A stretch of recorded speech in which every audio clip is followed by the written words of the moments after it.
সূরা আলে ইমরান 200টা আয়াত আছে, একটা মাত্র আয়াত পড়েছি 14 নম্বর আয়াত। এখানে 6টা বিষয় আল্লাহ বলেন আমি আকর্ষণীয় করিয়ে দিয়েছি তোমাদের কাছে। মিলাবেন, দেখবেন অনেকের জীবনে মিলে যাবে। যদি মিলে যায় তাহলে আয়াতের শেষ কথা যেটা, ওইটা আমরা গ্রহণ করব ইনশাআল্লাহ। কোরআনে কারীম আল্লাহ জানাচ্ছেন, যায়্যিনা লিন-নাসি হুব্বুশ শাহাওয়াতি মিনান নিসাই ওয়াল বানিনা ওয়াল কানাতিরিল মুকানতারাতি মিনাজ যাহাবি ওয়াল ফিদ্দা ইলা আখিরি আয়াত। আল্লাহ পাক বলেন আমি শোষবন করে দিয়েছি, আকর্ষণীয় করে দিয়েছি, লোভনীয় বস্তু বানিয়ে দিয়েছি দুনিয়ায় মানুষের সামনে কয়েকটা জিনিস। তার 1 নম্বরে নারী। কি বললাম? আর জোরে বলেন। 2 নম্বরে সন্তানাদি, 3 নম্বরে পঞ্জীভূত সোনা এবং রূপা, 4 নম্বরে প্রশিক্ষিত ঘোড়া, 5 নম্বরে ওয়াল আনআমি ওয়াল হারথ। এই পৃথিবীর যত হায়ান জানোয়ার আছে, গবাদি পশু আছে, এগুলো চতুষ্পদ জন্তু জানোয়ার। 6 নম্বরে 7 নম্বরে তাদের জন্য শস্য ক্ষেত, মাঠের জমি জায়গা। এগুলো আল্লাহ যালিকা মাতাউল হায়াতিদ দুনিয়া, দুনিয়ার সম্পদ। এগুলো কিসের সম্পদ? এগুলো দুনিয়ার সম্পদ। পৃথিবীর যত মানুষ পাঠিয়েছি প্রত্যেকের কাছে এগুলো আকর্ষণীয়, লোভনীয়। আল্লাহু ইনদাহু হুসনুল মাআব, আমি আল্লাহর কাছে আছে উত্তম বাসস্থান। এটা বাংলা অর্থ ছিল। 1 নম্বরে আল্লাহ যাদের নাম দিয়েছেন তার নাম স্ত্রী। তার নাম কি? যায়্যিনা লিন-নাসি হুব্বুশ শাহাওয়াত, আমি জীবিত মানুষদের জন্য আকর্ষণীয় করিয়ে দিয়েছি এই পৃথিবীর প্রথমেই নারীকে। কি মানুষের জন্য বললাম? জীবিত। বলেন না কেন? এখন ছাত্রের মতো জবাব দেবেন, কি মানুষ? আমরা কি জীবিত না মরে গেছি? বলেন এখানে জীবিতর নাম কই? যায়্যিনা লিন-নাস, যে লাম শব্দ দিলেন আল্লাহ, লাম আরবি গ্রামার অনুযায়ী ব্যবহার করা হয় 13টা অর্থে। এর 1 নম্বর অর্থ হচ্ছে লাম ব্যবহার করা হয় জীবিত মানুষদের ক্ষেত্রে। আল্লাহ বলেন জীবিত মানুষ যারা দুনিয়াতে আছে, সে যে বয়সের লোক হোক, তাদের প্রত্যেকের কাছে আকর্ষণীয়, লোভনীয়, ভালোবাসা, মহাব্বতের জিনিস বানিয়েছি মহিলা, নারী, এদেরকে। নবীজি বলেন আমি ইন্তেকালের আগে কথা উম্মতকে জানিয়েছি, আমি চলে যাচ্ছি, কিন্তু আমার উম্মতের জন্য সব চাইতে বড় ভয়ঙ্কর জিনিস রেখে গেলাম, নারী। কথা বলে না কেন? পড়া কোরআন শরীফের যতগুলো পড়ার আমি সব পড়েছি আমার ভার্সিটি থাকাকালীন। একটা বিষয় আমার কাছে ক্লিয়ার, আল্লাহ শয়তানের চক্রান্তের কথা কোরআনে যত জায়গায় দিয়েছেন সেখানে দিয়েছেন দঈফ বা দঈফা। ইন্না কায়দা শাইতানি কানা দঈফা। আল্লাহ বলেন শয়তানের যত চক্রান্ত আছে দুর্বল, একেবারে দুর্বল, একেবারে। এই যে দঈফা, একেবারেই দুর্বল। মাকড়সার জালের মতো দূর থেকে মনে হয় বিশাল কিছু, সামনে যে শুধু একটা লাঠি দিয়ে বাড়ি দেবেন সব চুরমার হয়ে যাবে। এই কথা বলছেন এখন। কিন্তু কোরআনে কারিমে যেখানে মেয়েদের চক্রান্তের কথা আছে সেই জায়গায় দুর্বলের শব্দ নেই, সেখানে আজিম আছে। ফালাম্মা রাআ কামিসাহু কুদ্দা মিন দুবুরিন ফাকাইদাহুন্না ইন্না কাইদাকুন্না আযীম। এই এদিকে তাকান, আল্লাহ পাক এখানে কায়দা কি লেখেননি, কায়দা কন্যা দিয়েছেন বহুবচন। যদিও আয়াতটা নাযিল হয়েছিল জুলাইখার ব্যাপারে, কিন্তু কন্যা বহুবচন দিলেন কেন? কন্যা বহুবচন দেওয়ার কারণ কি? কারণ জুলেখা শুধু একা না, কিয়ামত পর্যন্ত এরকম দুর্বিসন্ধি জুলেখা দুনিয়ায় আসবে। তাদের চক্রান্ত এত ভয়ঙ্কর, শয়তানের চাইতেও ভয়ঙ্কর। সম্মানিত মা বোন যারা এসেছেন, অনেকের মন খারাপ হয় যে শুধু আমাদের পেছনে লাগে হুজুর। আমি নাগে নাই, আল্লাহ বলছেন মেয়েদের চক্রান্ত শুধু জুলাইখার না, পৃথিবীতে মেয়েদের চক্রান্ত ভয়ঙ্কর। ওরা চক্রান্ত যদি শুরু করে একটা সাজানো সংসার শেষ করে দেয়। আপনাদেরকে আমি ভালোবাসি খুব বেশি, আমি চাই আপনারা জান্নাতি হয়ে যান। নবীজি বলেছেন, আর দুনিয়া কুল্লুহা মাতাউন ওয়া খায়রু মাতাউদ দুনিয়া ইমরাতুস সালিহা। পৃথিবীর সব কিছুই তো সম্পদ, এর ভেতরে উত্তম সম্পদ হচ্ছে আল্লাহওয়ালা মেয়ে মানুষ। মিশকাত শরীফের হাদিস, মেয়েরা যারা এসেছেন ভালো করে মিলাবেন। কোন মহিলা যদি নেককার হতে চায়, কোন মহিলা যদি সত্যি জান্নাতের 8টা দরজায় খুলে রাখতে চায় দুনিয়ায় জীবিত থাকতে, যে আমি জীবিত আছি, জান্নাতের 8টা দরজায় আমার জন্য খোলা থাকবে। হযরতে খাদিজাকে যেভাবে আল্লাহ নিজে সালাম পাঠিয়েছেন দুনিয়ায়, জান্নাতের দরজাগুলো তাকে ডাকতে থাকবে, আসো আমার দিকে। আপনার জন্যও খোলা থাকবে যদি 4টা কাজ দুনিয়ায় করতে পারেন। কয়টা? আরো জোরে বলেন। 1 নম্বরে বিশ্বনবী জানিয়েছেন, কোন মহিলা যখন তার স্বামী বাড়িতে আসবে কর্মজীবন শেষ করে, মাঠে ঘাটে চাকরি বাকরি ক্ষেত খামার শেষ করে যখন বাড়িতে আসবে, ইদা নাজারা ইলাইকা ইলাইহা, ইদা নাজারা ইলাইহা সাররাতুহু, তার দিকে নজর দেওয়ার সঙ্গে সঙ্গে যেন সে স্বামীকে আনন্দ দেয়, হাসি খুশি দিয়ে, অভ্যর্থনা দিয়ে, কথাবার্তা দিয়ে, ব্যবহার দিয়ে, খেদমত দিয়ে, যেভাবেই হোক স্বামীকে যেন সে আনন্দ দেয়। তার ব্যবহারে, আচরণে, চেহারা দিকে স্বামী যদি একটু হাসে, আল্লাহর আরশ পর্যন্ত তার সাথে হাসবে। এইরকম মহিলা গাজীপুরে ঘরে ঘরে। মানে মেয়েরা কথা বললে যে রাগ করেন, দেখেন তো একটা স্বামীও বলছেন এই কি মহিলা আপনি, বলেন একটা স্বামীও তো বলতে পারতো না আমারটা ঠিক আছে, কেউ বলছে না, তাও ক্যামেরা আমার দিকে ঘোরানো। কথা বলে না কেন? আমি হাসির জন্য বলছি না, আজ 100টা পরিবারে এই সমস্যা। কিসের আলেম, কিসের পীর, কিসের সাধারণ মুসল্লি, সব। অথচ ওরা জান্নাতে যাওয়ার জন্য 2 পায়ে খাড়া হয়ে আছে।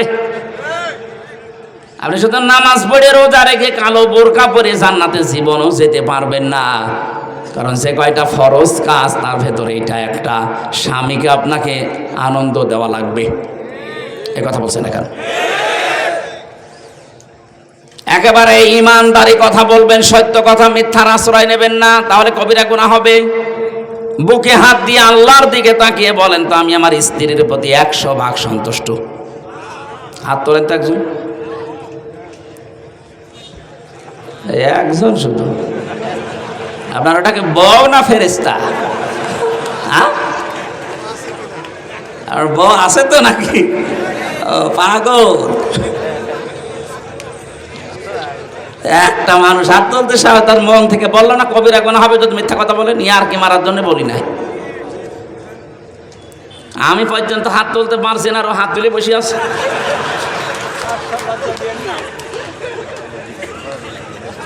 না না ভাই, চলছে এইটাই।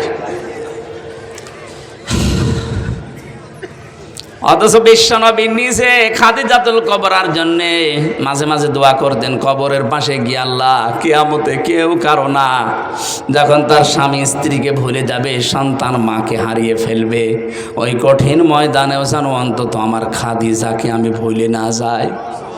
কি করেছিলেন বলেন তো? হযরতে খাদিজা বলেন, গভীর রজনীতে যতবার আমার সামনে দিনের দাওয়াত দিয়ে বাড়িতে আসতো, তার কি করে খুশি করা যায় সেই কাজে আমি নিজেকে নিয়োজিত রাখতাম। আল্লাহ সালাম এমনি পাঠায়নি, তারপর জীবন পুড়ে দেখেন কি করেছিলেন স্বামীর জন্যে।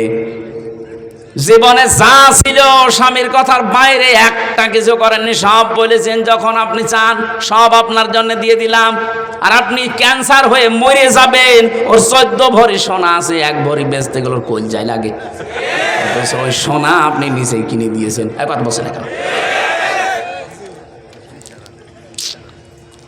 দ্বিতীয় নম্বরে পেয়েছি, ইদা গাবা জাওজাতিহা হাফিজাতুহু, যখন তার স্বামী বাইরে যাবে তখন ওই মহিলা নিজের যতটুকু সম্ভ্রম ইজ্জত আছে এটা হেফাজত করে রাখার চেষ্টা চালাবে। অনেক মহিলা আছে নামাজও পড়ে, রোজাও রাখে, দেখি হজও করে এসেছে, স্বামী বাইরে গেলে বাইরের পুরুষের সাথে তখন পরকীয়া প্রেমে লিপ্ত হয়। মোবাইলে তো আছে, এমনকি অন্য পুরুষকে বাড়িতে ডেকেও নিয়ে আসে। বলেন সুবহানাল্লাহ। আপনি নামাজ পড়ে, কিসের নামাজ পড়েন আপনি? আপনার এই নামাজ বাদ দিয়ে দেওয়া দরকার। নামাজ যদি আপনাকে পরপুরুষের সাথে গল্প করায় বন্ধ করতে না পারে, তো সেজদা দিয়ে সময় নষ্ট করেন কোন কারণে? কথা বলেন এখানে। আল্লাহর নবী মুহাম্মদুর রাসূলুল্লাহ 3 নম্বরে বলেন, স্বামী যদি তাকে কোনো আদেশ করে, সে স্বামীর আদেশ যদি জায়েজ হয়, ওইটা জীবন চলে গেলেও সে ওইটা মানে।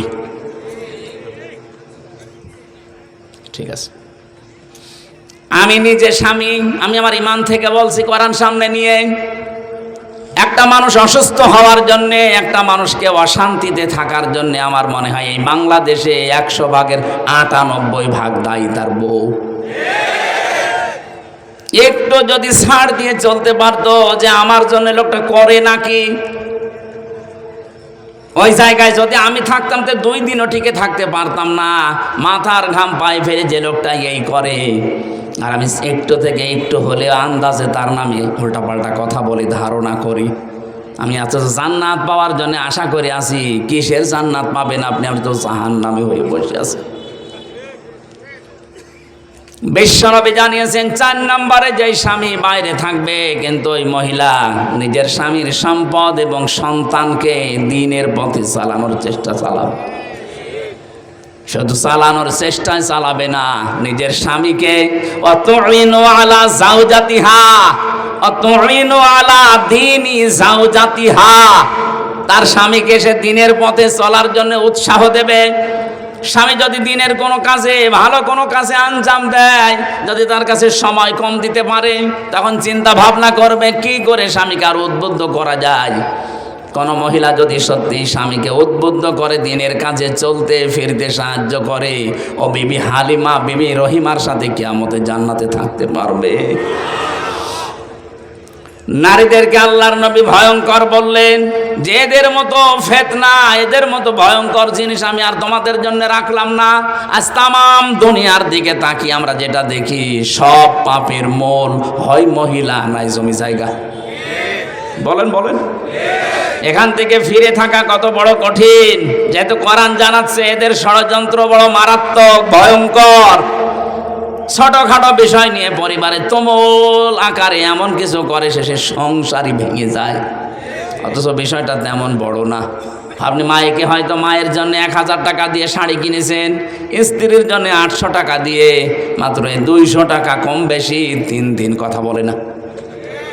এ কথা বলছে না কেন? আর মেয়ে লোক যদি একবার পরিবারে রাগ করে, ও পুরুষ মানুষ মানসিক রোগী হতে বেশি দিন সময় লাগে না।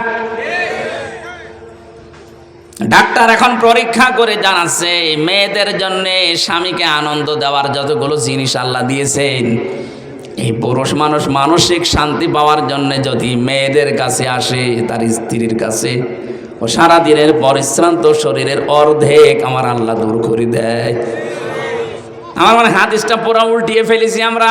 সারাদিনের পরিশ্রান্ত শরীর ওর কাছে নিয়ে যাওয়ার পরে মানসিক শান্তি দূরের কথা, অর্ধেক ক্লান্তি দূর না, আরো ক্লান্তি চেপে বসে। যে কি মুখ না, মনে হচ্ছে পেশা বসে আছে। এরকম বউ আছে কার বাড়ি? হাত তোলেন তো। 1 জন 2 জন তোলেন তোলেন, কোনো ভয় নেই, ক্যামেরা আমার দিকে মারা। তোলেন হাত।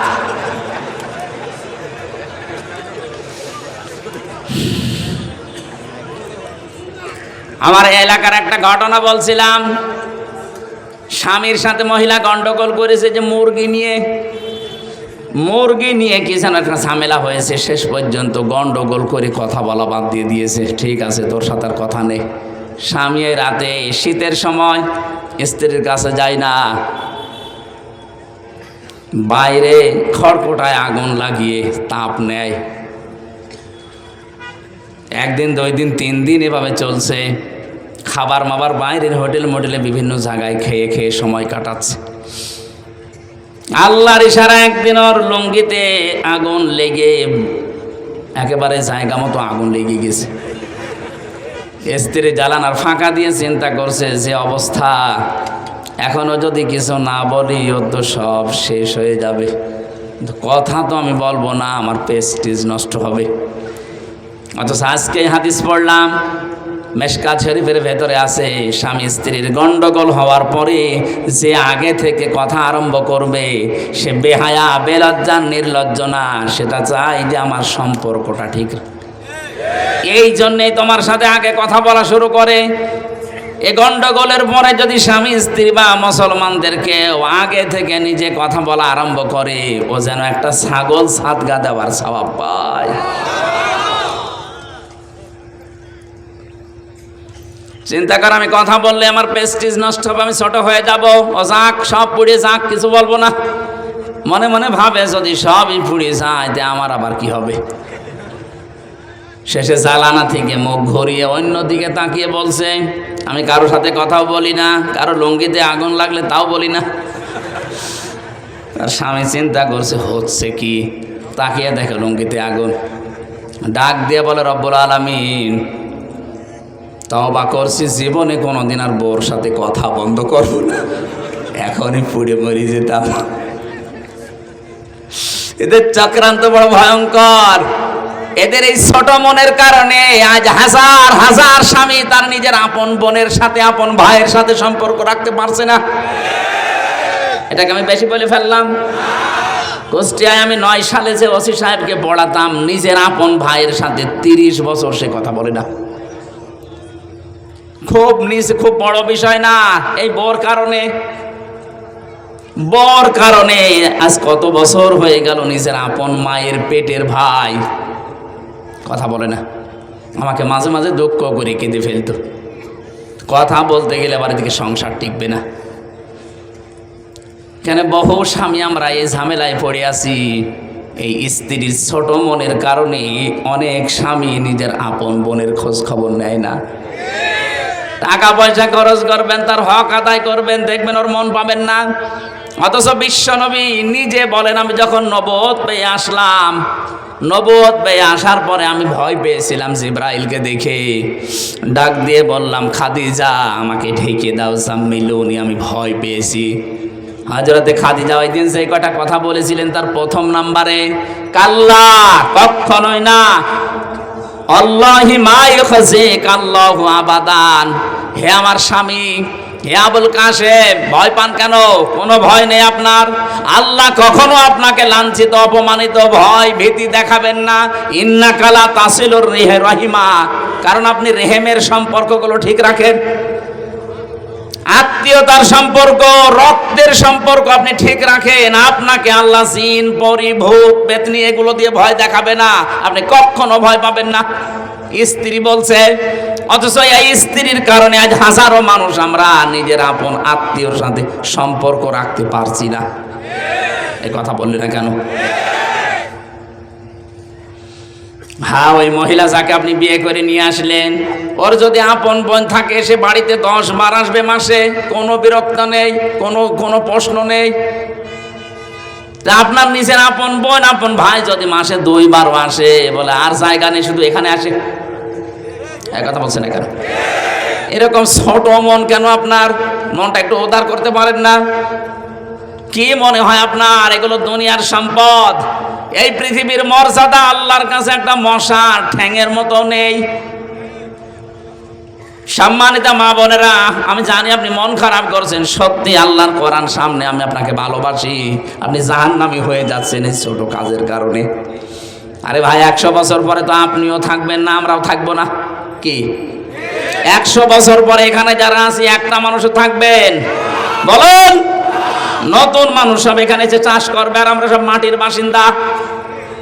এমনকি 100 বছর পরে যদি আপনি যেই বাড়ির জন্য, যেই ঘরের জন্য আপনার স্বামীকে তার বোনের সাথে সম্পর্ক রাখতে দিলেন না, যেই ঘরের জন্য, যেই বাড়ির জন্য, জমি জায়গার জন্য, ফ্ল্যাটের জন্য, দোকানদারির জন্য তার আপন ভাইয়ের সাথে সম্পর্কটা আপনার কারণে নষ্ট করে ফেলেছে, আপনি 100 বছর পরে এই বাড়িতে সাজগোজ করে যদি আসেন, আপনার নাতির নাতি যারা, তারা আপনাকে আর চিনবে না। আপনি যদি দাবিও করেন যে আমি কিন্তু এই বাড়ির বাসিন্দা ছিলাম, আগে এই বাড়ি আমি বানিয়েছি, ও বলবে বাদ দাও।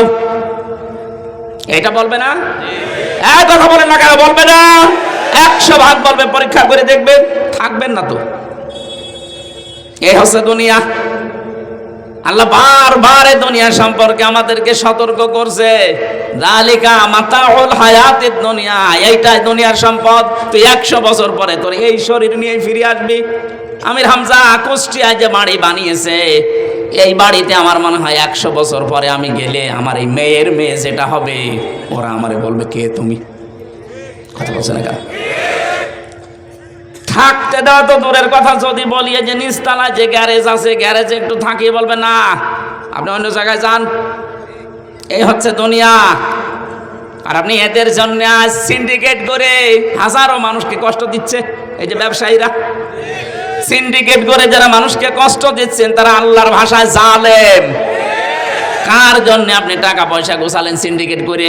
আপনার মেয়ের জন্য, ছেলের জন্য, বউর জন্য? বাস্তবতা বোঝেন। এই টাকা পয়সা ভোগ করার জন্য তারা দুই পায়ে খাড়া আছে, কিন্তু পাপ ভোগ করার জন্য একটা খাড়া নেই। এটা বাস্তব কিনা বলেন? হ্যাঁ বলেন না কেন? সুতরাং আমরা যেন এরকম পাগল হয়ে না যায়, আমি সহ যারা আছি এই পাগল হব না আমরা। এই পাগলামি করবেন, পাগলামি করবেন তো ধরা খাবেন। আপনার পাপ নেওয়ার জন্য কেউ রাজি না, অথচ এই অন্যায়ের কারণে যে পাপ হয়ে গেল। এই টাকা পয়সা অর্থ সম্পদ ভোগ করার জন্য আপনার বউ দুই পায়ে খাড়া আছে। নেককার নারীর বৈশিষ্ট্য বেশি। বিশ্বনবী জানিয়েছেন, যেই মহিলা তার স্বামীর যতটুকু ইনকাম আছে হালাল পথ, ওইটা নিয়ে যেই মহিলা সন্তুষ্ট থাকে, আল্লাহ পাক তার জন্য জান্নাতে ঘর তৈরি করে। এই পৃথিবীর স্বামীরা খারাপ, আমি নিজেও বলছি খারাপ আমরা, কিন্তু এই পৃথিবীতে এখন যত স্বামী আছে তামাম দুনিয়া মিলে ফেরাউনের মতো এত খারাপ স্বামী কারো কপালে আছে না।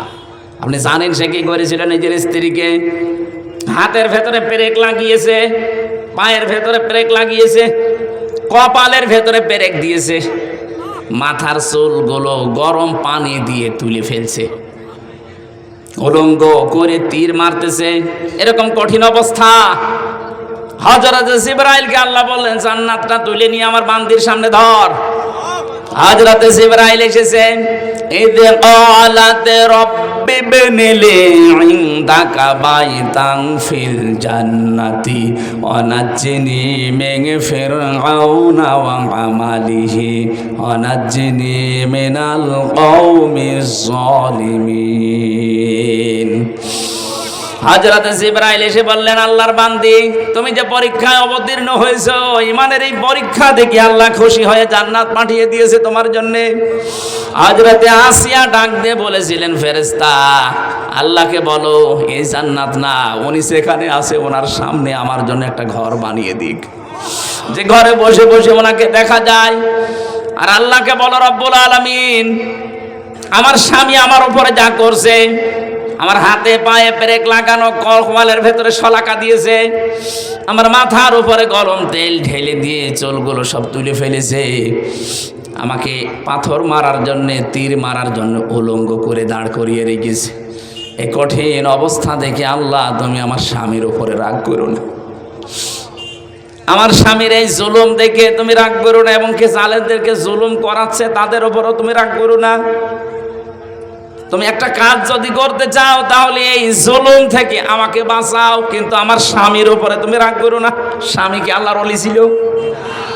এত বড় খারাপ স্বামী দুনিয়া কারো আছে? এরকম কঠিন পরিস্থিতিতেও তুমি স্বামীর জন্য বরদোয়া দেননি, আর তুমি সব পাওয়ার পরে মাসে 2টা সাবান কম হলে উল্টা পাল্টা গালি দাও। তুমি জান্নাত পাওয়ার জন্য 2 পায়ে খাড়া। মরে দেখো, জান্নাত না তোমাকে জাহান্নামের তলদেশে আল্লাহ দিয়ে দেবে। বিশ্বনবী মেরাজ থেকে ঘুরে এসে বলেছিলেন, আমি মেরাজে মহিলাদেরকে 2টা কারণে জাহান্নামে বেশি দেখেছি। 1 নম্বরে কুফরি করা। সাহাবীরা বললেন, হুজুর ওরা কি কুফরি আল্লাহর সাথে করে? বলে না, স্বামীর সাথে। স্বামীর সাথে কুফরি করে কি করে? নাফরমানি করে স্বামীর সাথে, এইভাবে সব দিয়েছে সারা জীবন পুরুষটা। একদিন যদি বছরে একটা জিনিস কম হয় তখন খোটা দেয়। এরকম মহিলা দেশে নেই। আমি তো বাস্তব কথা বলছি ভাই। যাদের পরিবারে এরকম মহিলা আছে, ওর দুনিয়া শেষ, আখিরাতও শেষ। হয়তো কিছুদিন আপনি শান্তি শান্তি পাবেন দুনিয়ায় ভোগ করার জন্যে। আল্লাহ বলেন এগুলো দুনিয়ায় ভোগ করা জিনিস। এই যে পঞ্জীবত সোনা রূপা ব্যবহার করে না, শুধু বিয়েতে ব্যবহার করবে বলে সোনা কিনতে আসে। এই চাপ দিয়ে দিয়ে যারা দুনিয়ায় স্বর্ণ কেনে, স্বর্ণের জাকাত দেয় না, শুধু রেখে দেয়। এগুলো কিয়ামতের দিন লোহা দিয়ে গরম করা হবে আগুন দিয়ে, এরপর পিঠের উপরে, বুকের উপরে, মুখের উপরে আল্লাহ চাপ দেবেন। বলেন না আপনার দুনিয়ায় যত সম্পত্তি আমরা দেখতে পাই না কেন, আপনার সন্তান বলেন, আপনার পঞ্জীবিত সোনা রূপা, আল খাইলিল মুসাফফামা, পৃথিবীতে এই যে সাদা কপালওয়ালা ঘোড়া, এখানে ব্যাখ্যা খাইলের ব্যাখ্যায় শুধু ঘোড়া না, আধুনিক তাফসিরে খাইল মানে এই যে প্রাইভেট কার, বড় বড় বাস যেগুলো দেখতেই, প্লেন বলেন, হেলিকপ্টার বলেন, যেগুলো দেখলেই চোখ চড়িয়ে যায়, এগুলো সব এই খাইলের ভেতরে দ্রুত গতি সম্পন্ন যান। আল্লাহ এরপরে দিয়েছেন অল আনআম, বিভিন্ন রকমের গবাদি পশু পাখি, চতুষ্পদ জানোয়ার, এগুলোর প্রতি মানুষের মহাব্বত ভালোবাসা আমি তৈরি করে দিয়েছি। দুনিয়ায় শস্য ক্ষেত, এই যে যারা 15.5 বছর ছিল, আপনি তাদেরকে একটু মিলান, তারা বাগান বাড়ি বানিয়েছিল, বিশাল বিশাল হরিণ পর্যন্ত তারা পুষত, হাতি পুষত। আমার কুষ্টিয়ার যিনি এমপি ছিল হানিফ সাহেব, আমার মনে হয় খুলনার অর্ধেক জায়গায় তার এই যে মাছের বড় বড় ঘের, খুলনা, সাতক্ষীরা, বাগেরহাট মিলে 1-2 বিঘা না, হাজার হাজার বিঘা উনি আল্লাহর নামে কিনেছে। কি হলো, এখন তো পালিয়ে পালিয়ে বেড়াচ্ছেন, জনগণ পেলে এখন কুকুরের মতো পিটিয়ে মারবে। কারণ ওগুলো যাদের কাছ থেকে নিয়েছিলেন সাহেব, এখন তারা ফেরত নিচ্ছে। আল হার্স, এই শস্য ক্ষেত, মাছ, ঘের, যাই বলেন, এগুলো হার্সের ভেতরে এই খাদ্যের বিশাল ভান্ডার তৈরি করে করে এমন ভান্ডার বানিয়েছিলেন, আপনি তো ভোগ করতে বেশি পারলেন না। এই পৃথিবীতে বড় বড় জন্তু জানোয়ার আছে, তাদের চাইতে দুনিয়া আমরা বেশি ভোগ করতে পারি না। একটা হাতি খাবার খায়, আমরা 250 জন মিলে যা খাবার খাই, ওই রকম খাবার লাগে হাতির। একটা তিমি মাছ এই পৃথিবীতে কয়েক টন খাবার একবারে খায়, আপনি তো 1-2 মাস মিলেও খেতে পারবেন না। তাহলে তাদের তুলনায় আমি তো বেশি খেতেও পারলাম না। কি, কার জন্য কি করছেন? আল্লাহ বলেন আল্লাহু ইনদাহু হুসনুল মাআব, আমি আল্লাহর কাছে কিন্তু উত্তম একটা জিনিস আছে। কি, আমি কি বলবো তোমাদের? উল হাল উল উনাব্বিয়ুকুম বিখাইরিম মিন যালিকুম, নবী আপনি ওদেরকে একটু জিজ্ঞাসা করেন তো, যারা আপনার সামনে বসে আছে, ওই গাজীপুরের মানুষেরা, উল উনাব্বিয়ুকুম বিখাইরিম মিন যালিকুম, এতক্ষণ যে জিনিসের কথাগুলো বললাম দুনিয়ায়, যারা এগুলো পেয়ে আনন্দে আত্মহারা হয়ে আছে, এর তুলনায় কি কোনো উত্তম জিনিসের কথা তোমাদেরকে বলবো? আল্লাহ বলেন কি সেটা? লিল্লাযিনা তাকাও, যারা তাকওয়া অবলম্বন করে দুনিয়ার জীবন চালায়।